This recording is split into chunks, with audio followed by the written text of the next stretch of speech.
Hello student. जी हाँ, मैं पीके पांडे आपका इस YouTube channel PK academic classes में आपका स्वागत करता हूँ। आज मैं लेकर के आ गया हूँ एक नया टॉपिक जिसका नाम है संधारित्रों का संयोजन। जी ज़रा देख लें, इसके पहले हम लोगों ने क्या क्या पढ़ा। देख सकते हैं आप कि इसके पहले हम लोगों ने संधारित्र पढ़ा, इससे रिलेटेड बहुत पॉइंट हम लोगों ने पढ़ा। अब हमको पढ़ना है संधारित्रों का संयोजन, यानी किस तरीके से किसी संधारित्र को जोड़ा जाता है, ये हमको पढ़ना है, संयोजन। ठीक है ना। तो आइए सबसे पहले हम देखते हैं कि क्या होता है ये। तो संधारित्रों का संयोजन यानी संधारित्रों को विद्युत परिपथ में दो प्रकार से संयोजित किया जा सकता है। पहला है श्रेणी क्रम संयोजन और दूसरा है समांतर क्रम संयोजन। यानी इस सिस्टम को यदि हम देखें तो जी, तो श्रेणी मतलब सीरीज कॉम्बिनेशन और समांतर क्रम संयोजन मतलब पैरेलल कॉम्बिनेशन। तो सबसे पहले हम श्रेणी क्रम संयोजन जानते हैं क्या होता है। श्रेणी क्रम का मतलब एक चेन की तरह ऐसे ऐसे ऐसे ऐसे जुड़ा हो, और समांतर क्रम का मतलब कि एक साथ ऐसे समांतर रूप में जुड़े हों। ये देखिए इस तरीके से, इस तरीके से। ठीक है, आइए देखते हैं श्रेणी क्रम संयोजन क्या होता है। कहते हैं इस संयोजन में पहले संधारित्र की पहली प्लेट को वैद्युत स्रोत के धन टर्मिनल से, दूसरे प्लेट को दूसरे संधारित्र के पहली प्लेट से तथा दूसरे संधारित्र की दूसरी प्लेट को तीसरे संधारित्र की पहली प्लेट से जोड़ देते हैं। इस प्रकार जोड़ने के पश्चात अंतिम संधारित्र की दूसरी प्लेट को ऋण टर्मिनल से जोड़ते हैं। आइए जरा डायग्राम देखते हैं। जी हम लोग देख सकते हैं, ये देखिए, मान लीजिए एक संधारित्र यहाँ है, एक संधारित्र यहाँ है, एक संधारित्र यहाँ है। तो इस संधारित्र के पहले टर्मिनल को यानी किससे जोड़ते हैं, प्लस से, यानी बैटरी के प्लस सिरे से जोड़ देते हैं। ठीक, उसके बाद इसके दूसरे सिरे को दूसरे संधारित्र के पहले सिरे से जोड़ देते हैं। यहाँ देखिए जोड़ दिया गया। उसी प्रकार से दूसरे संधारित्र के दूसरे प्लेट को तीसरे संधारित्र के पहले प्लेट से यहाँ ला करके जोड़ देते हैं। और लास्ट में इसी प्रकार से चौथा होगा, पांचवा होगा, छठवां होगा, सातवां होगा, मतलब जो भी होगा उसका लास्ट टर्मिनल जो है वो ले जा करके ऋण से जोड़ देते हैं। किससे जोड़ देते हैं, ऋण से जोड़ देते हैं। ठीक, इस प्रकार से आपने देखा ए और बी दो सिरा बन गया। इसका पहले का पहला ए हो गया और दूसरे का दूसरा वाला बी हो गया। ठीक है, तो देखिए जरा क्या है, ये प्लस टर्मिनल, ये माइनस टर्मिनल, प्लस ये माइनस, ये प्लस ये माइनस। संधारित्र आप पढ़े हैं, ये प्लस एक माइनस एक प्लस एक माइनस, प्लस पे प्लस की माइनस पे माइनस, प्लस पे प्लस, माइनस पे माइनस, प्लस पे प्लस, माइनस पे माइनस। ठीक है, इनके बीच का जो विभवांतर है V1 है, इसके बीच का V2 है, इसके बीच का V3 है, और इसकी कैपेसिटेंस यानी इसकी जो धारिता है C1 है, इसकी C2 है, इसकी C3 है। और टोटल जो मेरे पास मैं बैटरी का वोल्ट दे रहा हूँ, विभव दे रहा हूँ, वो दे रहा हूँ V। ठीक है, तो आइए जरा देखते हैं ये कहना क्या चाह रहा है। जी हमने क्या देखा कि माना किसी वैद्युत क्षेत्र द्वारा पहले संधारित्र C1 की पहली प्लेट A को प्लस क्यू आवेश दिया जाता है, प्रेरण द्वारा C1 की दूसरी प्लेट को भीतर वाले तल पर माइनस क्यू आवेश उत्पन्न हो जाता है। देख सकते हैं प्लस क्यू और माइनस क्यू उत्पन्न हो गया।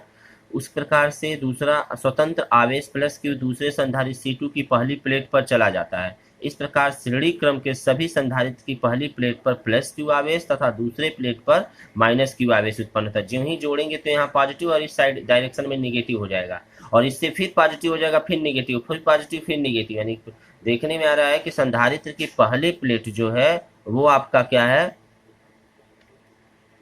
पॉजिटिव है, और बचा हुआ नेगेटिव है। ठीक है, तो इस प्रकार से प्लेटों के बीच विभवांतर क्रमशः मान लेते हैं, पहले में V1 V2 V3 है और धारिता C1 C2 C3 है।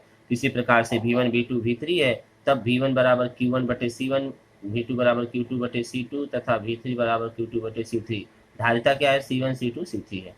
यदि बिंदु A और B के बीच कुल तुल्य विभवांतर V अगर हो, टोटल विभवांतर कितना A और B के बीच V हो, तो कह रहा है कि V बराबर क्या हो जाएगा, दोनों को जोड़ देंगे, V1 plus V2 plus V3। और जब जोड़ेंगे तो इसका मान ऑलरेडी आपको पता है, Q1 बटे C1 प्लस Q2 बटे C2 प्लस Q3 बटे C3। यानी आवेश तो सेम होगा ना, यहाँ से जो आवेश जाएगा वो Q सब जगह समान जाएगा ना। अच्छा जी, तो उसके बाद क्या देख रहे हैं कि सबको जोड़ेंगे तो देखिए Q कॉमन, Q बाहर आएगा, 1/C1 plus 1/C2 plus 1/C3। और V का मान आपको पता है Q/C होता है, यानी यदि संयोजन की तुल्य धारिता C है तो Q V बराबर Q/C होता है। ये मान यहाँ रख देंगे, तो रखेंगे तो हो जाएगा इसके जगह पर, तो Q by C, Q 1/C1 plus 1/C2 plus 1/C3 ये रहने दीजिए, यानी इस भी के जगह पर ये वाला मान टोटल उठा करके लाकर रख दीजिए, तो ये हो गया। और फिर क्यू बाई सी होगा करेगा, दोनों तरफ क्यू क्यू कैंसिल आउट हो जाएगा, तो बचेगा हमारे पास क्या देखने में आ रहा है, तो क्या देख रहे हैं कि दोनों को जोड़ेंगे तो हो जाएगा, क्यू से क्यू कट जाएगा, तो 1/C1 plus 1/C2 plus 1/C3 बराबर 1/C, या 1/C बराबर 1/C1 plus 1/C2 plus 1/C3, यानी कैपेसिटेंस का ये रेशियो फॉर्म दिया है। अतः यहाँ स्पष्ट है कि यदि कोई संधारित्र की श्रेणी क्रम में जोड़ा जाए तो उनके तुल्य संधारित्रों की धारिता का व्युत्क्रम उन संधारित्रों के अलग अलग धारिताओं के व्युत्क्रमों के योग के बराबर हो जाएगा। यानी टोटल धारिता यदि हम निकालना चाहते हैं सी, तो उसका व्युत्क्रम जो होगा, जितने भी उसमें धारिता जुड़े हुए हैं सबके व्युत्क्रम का योग हो जाएगा। ठीक है, समझ में आया? इससे रिलेटेड आपको क्वेश्चन दिखाया जाएगा आगे। आइए अब देखते हैं कि समांतर क्रम क्या होता है। तो श्रेणी क्रम आप याद रखिएगा। जी हाँ, दूसरा पॉइंट यदि हम देखते हैं समांतर क्रम संयोजन क्या होता है, यानी पैरेलल कॉम्बिनेशन, तो कह सकते हैं समांतर क्रम संयोजन में जोड़े जाने वाले सभी संधारित्रों की पहले प्लेट की एक बिंदु ए से तथा दूसरे प्लेट की एक बिंदु दूसरे बिंदु बी से जोड़ दिया जाता है। ठीक है, बस यही हमको काम करना। जैसे देख लीजिए संधारित्र है ये, 1 2 3 संधारित्र जोड़े, वैसे बहुत सारे संधारित्र आप कर सकते हैं। तो प्रत्येक संधारित्र के पहले प्लेट को, ये देखिए पहले प्लेट को, देखिए पहले प्लेट को एक जगह ए पे जोड़ दिए और दूसरे प्लेट को दूसरे जगह बी पे जोड़ दिए, और ए को ले जाकर के प्लस से जोड़ दिए, बी के ले जाकर के माइनस टर्मिनल यानी माइनस बैटरी से जोड़ दिए। जी, तब क्या होगा, इसमें ध्यान दीजिएगा, यहाँ से तो आवेश जाएगा क्यू रिस्पेक्ट में जाएगा, वो हर जगह देखिए यहाँ भी क्यू, यहाँ भी क्यू, यहाँ भी क्यू, C1 C2 C3 यानी धारिता अलग होगा, होगा कि नहीं होगा। और भी देखेंगे यदि तो सब जगह भी समान है, भी यानी वोल्टेज भी का जो मान है ये देखिए यहीं से तीनों जगह पे जा रहा है, यानी सबकी जगह पे समान है। ठीक है, तो आइए देखते हैं कहा क्या रहा है।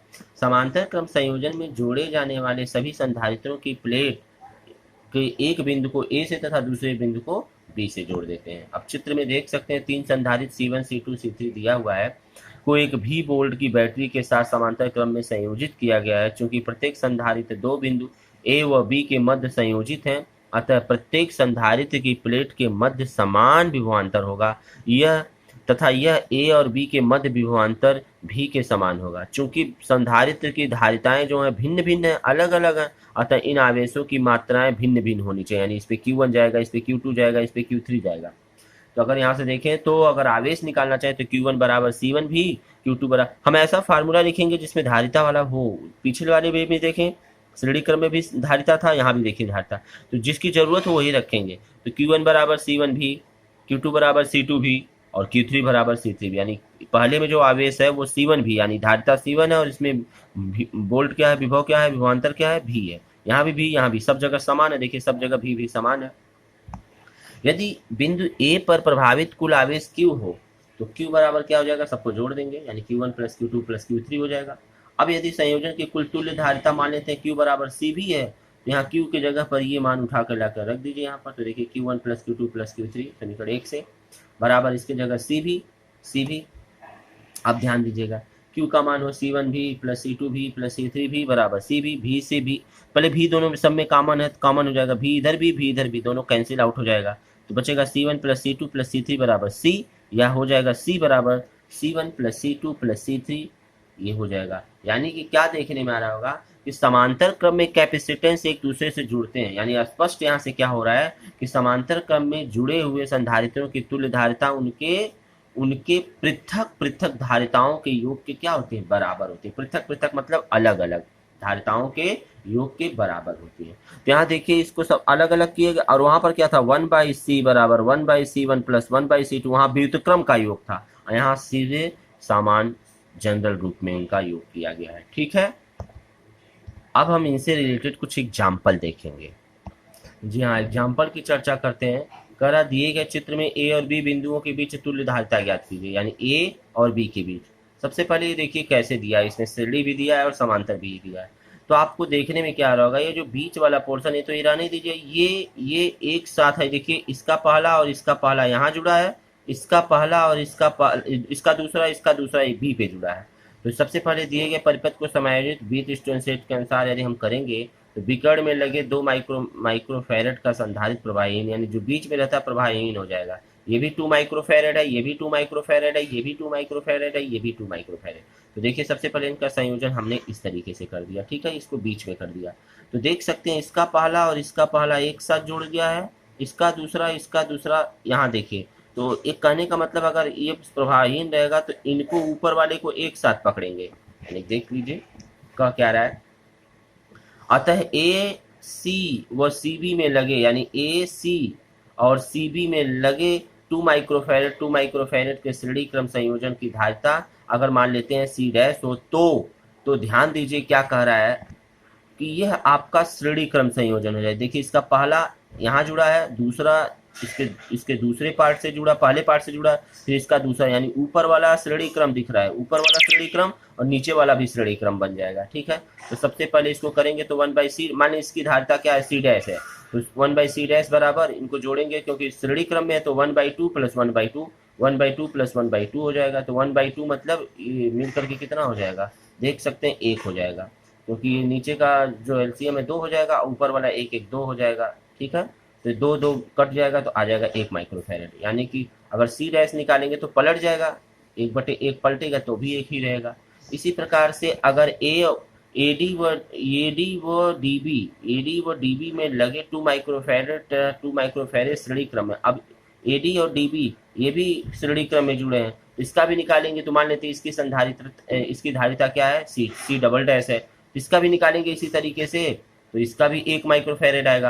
अतः अब तुल्य, यानी ऊपर वाला भी श्रेणी हो गया, नीचे वाला भी श्रेणी हो गया, अतः ए और बी के बीच तुल्य धारिता क्या हो जाएगी, अब समांतर क्रम में हो जाएगा संयोजन। देख सकते हैं जैसे मान लीजिए ऊपर वाला मिल करके यहाँ पर एक मिल गया और नीचे वाला जुड़ करके एक यहाँ मिल गया, तो आई देखिए इसको ले जा करके यहाँ से ये देखिए ए से जुड़ गया और ये ला करके ये बी से जुड़ गया, ये देखिए समांतर क्रम हो गया कि नहीं। समांतर क्रम मान लेते हैं, इसकी धारिता सी है तो क्या हो जाएगा, ये उसको ऊपर वाले को सी डैश माने हैं, नीचे वाले को सी डबल डैश माने हैं, तो सी बराबर C dash plus C double dash, यानी श्रेणी समांतर क्रम में मैंने जोड़ दिया। तो देख सकते हैं समांतर क्रम में जोड़े तो इसका मान 1 है और इसका भी मान 1 है, दोनों का मान 1 है, इसका मतलब 2 माइक्रोफैरेड हो गया, ठीक है। इस तरीके से ये क्वेश्चन लग गया। इसी तरीके से बहुत सारा क्वेश्चन है, उसको कैसे करेंगे देख सकते हैं। जैसे दिया हुआ एक परिपथ ए और बी के बीच तुल्य धारिता, यानी ए और बी के बीच तुल्य धारिता, ये देखिए सर्किट दिया 2015 में पूछा हुआ है। तो आप इसे कैसे करेंगे, सबसे पहले इसको दिए गए चित्र को देखिए इस प्रकार से समायोजित कर लेंगे, यानी ये दोनों मिल करके इस साइड में ये दोनों हो गया, इस साइड में ये दोनों हो गया और बीच वाले को ऐसे रख दिया गया। तो आप देख सकते हैं यहाँ से लेकर के यहाँ तक ये बन गया श्रेणी क्रम, और फिर नीचे वाले में भी देख सकते हैं यहाँ से लेकर के यहाँ तक बन गया ये श्रेणी क्रम। जो बचेगा बीच वाले में तो बहेगा नहीं, क्योंकि ये बीचों बीच में है और विजिटेंसेट के अनुसार बीच में धारा बहती ही नहीं है, यानी बीच में कोई वोल्टेज ही नहीं जा। तो इसका मतलब ये दोनों श्रेणी क्रम, ये भी श्रेणी क्रम, दोनों मिलकर के समान थे। जैसे ये श्रेणी क्रम हुआ तो इन दोनों को मिला करके एक संधारित, ये श्रेणी क्रम हो गया, इन दोनों को मिला करके एक संधारित। तो ये देखिए इसको और इसको दोनों को ए से जोड़ देंगे, इसको दोनों को बी से जोड़ देंगे, तो देखिए समांतर हो जाएगा। इसी प्रकार से आप कर सकते हैं जी। एक आध क्वेश्चन और दिखा रहा हूँ जी। इसी प्रकार से अगला क्वेश्चन देखेंगे तो ए और बी के बीच तुल्य धारिता पूछ रहा है, ये भी एकदम वैसे ही है। ये देखिए श्रेणी क्रम हो जाएगा, ये देखिए श्रेणी क्रम हो जाएगा, आराम से यहाँ से आप कर सकते हैं, कुछ करना ही नहीं करना है, ठीक है। एक आधा और दिखाता हूँ। इसी प्रकार से अगर अगला क्वेश्चन देखेंगे, संधारित्र ए और बी के बीच तुल्य धारिता, देखिए एक डायग्राम आपके सामने दिया है, कह रहा है तो 1 माइक्रोफैरेड, यानी सब 1 माइक्रोफैरेड दिया है। देखिए कह रहा है कि बीच तुल्य धारिता 1 माइक्रोफैरेड है, संधारित्र सी की धारिता का मान ज्ञात कीजिए, ये कह रहा है। ध्यान दीजिएगा, ये दिया हुआ चित्र है, ये देखिए संधारित्र माइक्रोफैरेड, 6 माइक्रोफैरेड, 4 माइक्रोफैरेड, 1 माइक्रोफैरेड, इस तरीके से कंडीशन दिया है। तो इस तरीके से कंडीशन दिया है तो सबसे पहले इसमें देख सकते हैं आप पर्टिकुलर एक एक भाग को तोड़ते चलेंगे। तो देख सकते हैं ये वाला जो दोनों जुड़ा हुआ है, ये दोनों श्रेणी क्रम में, पहले इसको तोड़िए, ये दोनों किस में जुड़ा है, श्रेणी क्रम में जुड़ा है। तो पहले यहाँ से लेकर के यहाँ तक श्रेणी क्रम निकाल लेंगे, तो जो मिलेगा वो ऐसे मिल जाएगा, ठीक। अब देख सकते हैं ये दोनों कैसे जुड़ गए, यहाँ से ये दोनों समांतर क्रम में जुड़ गए। तो जो समांतर क्रम में जुड़ेगा फिर यहाँ से 1 प्राप्त होगा आपको, फिर वो इससे क्या जुड़ जाएगा, श्रेणी क्रम जुड़ जाएगा इसके साथ, ठीक। वही काम यहाँ भी करेंगे, ये समांतर क्रम है, यहाँ पर 1 प्राप्त होगा, ये श्रेणी क्रम में जुड़ जाएगा। तो इसी सिस्टम को अगर देखें तो ये सारे पार्ट हम निकालेंगे। सबसे पहले देख सकते हैं कि 1 माइक्रोफैरेड और 6 माइक्रोफैरेड श्रेणी क्रम में जुड़े हैं, ये और ये दोनों, ठीक है। तो श्रेणी क्रम में जब जुड़े हैं तो इनको सबसे पहले हम क्या करेंगे, श्रेणी क्रम में है, एक साथ है, यहाँ देखिए एक सिरा, यहाँ देखिए दूसरा सिरा, तो इसको 1/c करके निकाल लेंगे, तो 1/c 1/1 प्लस 1/6 हल करेंगे 7/6 हो जाएगा। इसी प्रकार से तुल्य धारिता यानी c बराबर क्या हो जाएगा, पलट जाएगा 6/f माइक्रोफेरेड, यानी इनके रिस्पेक्ट में एक आपको धारिता प्राप्त हो गया, ये देखिए ये प्राप्त हो गया यहाँ पर, तो ये हो गया 7/6 माइक्रोफेरेड, 6/7 माइक्रोफेरेड, ठीक है। और यहाँ पर तो ये इसके साथ देख सकते हैं, ये और इसके साथ समांतर क्रम में होगा, देख सकते हैं यहाँ जो मिलेगा वो इसके साथ समांतर क्रम में हो जाएगा, क्योंकि ये देखिए सिरा यहाँ जुड़ गया और ये वाला सिरा जो मिलेगा यहाँ जुड़ जाएगा, तो ये समांतर क्रम में हो जाएगा। तो समांतर क्रम में क्या होता है, दोनों को जोड़ देते हैं आपस में, तो यहाँ 6/7 प्लस 4 जोड़ेंगे तो जो आएगा वो ये आएगा, तुल्य धारिता C डैश बराबर हल करेंगे तो 34/7 माइक्रोफेरेड, फिर पुनः 34/7 माइक्रोफेरेड और 1 माइक्रोफेरेड श्रेणी क्रम में जुड़े होंगे। फिर देख लीजिए, ये जो चित्र बना करके तभी आप किया करिए डायग्राम, तो ये दोनों में श्रेणी क्रम में, तुरंत इनको श्रेणी क्रम में जोड़ दिया गया, फिर तुल्य धारिता C डबल डैश प्राप्त हुआ। अब 2 माइक्रोफेरेड तथा 12 माइक्रोफेरेड समांतर क्रम में हो गए। जी क्या देख रहे हैं कि 2 माइक्रोफेरेड और 12 माइक्रोफेरेड ये फिर किस में जुड़े हैं, इसका ये सिरा यहाँ, इसका ये सिरा यहाँ, तो मान लेते हैं यहाँ पर कोई बिंदु ए है, यहाँ पर कोई बिंदु बी, तो ये दोनों समांतर क्रम में जुड़े हैं। फिर इनको 1/2 प्लस 1/12 करके जोड़ेंगे, जो आएगा वो यहाँ पर केवल 1 प्राप्त हो जाएगा, ऐसे 1, तो ये देखिए इसके साथ 8 के साथ क्या हो जाएगा, श्रेणी क्रम हो जाएगा। जी तो क्या प्राप्त हो गया, इसके साथ समांतर क्रम में, तो ये प्राप्त हो जाएगा ये 14 माइक्रोफेरेड। फिर अब 8 और ये 14 मिलकर के श्रेणी क्रम में जुड़ गए, फिर ये श्रेणी क्रम प्राप्त हो गया, अतः तुल्य धारिता C2 इक्वल टू दिस हो गया, ठीक है, पलट जाएगा ना, ऊपर को नीचे, नीचे का ऊपर। अब देखिए कुछ डायग्राम इस तरीके से प्राप्त होगा, यानी कि यहाँ पर आपको ये माइक्रोफेरेड और ये 34/41 माइक्रोफेरेड C, तो अब देख सकते हैं इन दोनों को अगर देखेंगे तो ये दोनों एक दूसरे से समांतर क्रम में जुड़े हैं, तो समांतर क्रम में जुड़े हैं तो फिर वही क्या हो जाएगा, C1 बराबर आपस में जोड़ देंगे, इन दोनों को जोड़ेंगे तो ये प्राप्त हो जाएगा। फिर क्या देखेंगे, हल करेंगे, कैलकुलेट इसका एलसीएम निकालेंगे, तो 1141, तो इसको जब जोड़ेंगे तो ये हो जाएगा, ये एलसीएम लेंगे तो 451 आ जाएगा, इसका मल्टीपल यहाँ, इसका मल्टीपल यहाँ, तो ये प्राप्त हो जाएगा। हल करेंगे तो इतना होगा और इसका डिवाइड करेंगे, भाग देंगे तो 5.92, यानी कि लगभग ये 6 माइक्रोफेरेड आ गया, अतः 6 माइक्रोफेरेड तथा C माइक्रोफेरेड श्रेणी क्रम में होंगे। अब क्या करेंगे, यानी कि 6 जो इनके द्वारा आया और ये C के साथ क्या हो जाएगा, श्रेणी क्रम में जुड़ जाएगा, तो श्रेणी क्रम में जब जुड़ जाएगा इस प्रकार से क्या प्राप्त हो गया, ये श्रेणी क्रम है तो 1/C प्लस 1/6, तो ये इसके साथ जुड़ा है, श्रेणी क्रम में बराबर 1 हो जाएगा। उसके बाद हल करेंगे तो यहाँ से 1/1 इधर रहने, 6 को इधर भेजेंगे तो 1 माइनस 1/6, 6 1 जा 6 में से 1 जाएगा 5/6, तो 1/C बराबर 5/6, तो C बराबर क्या हो जाएगा, 6/5 माइक्रोफेरेड आपको प्राप्त हो जाएगा। इस तरीके से आपने कुछ क्वेश्चन देखा और आपने कुछ टॉपिक देखा, तो बहुत इंपॉर्टेंट टॉपिक था। ये वीडियो यहीं कंप्लीट होता है। यदि वीडियो अच्छा लगा हो तो लाइक तथा शेयर जरूर करें, और साथ ही साथ यदि चैनल पे नए जुड़े हों तो चैनल को सब्सक्राइब करके बेल आइकन जरूर दबा लें। इसी के साथ धन्यवाद।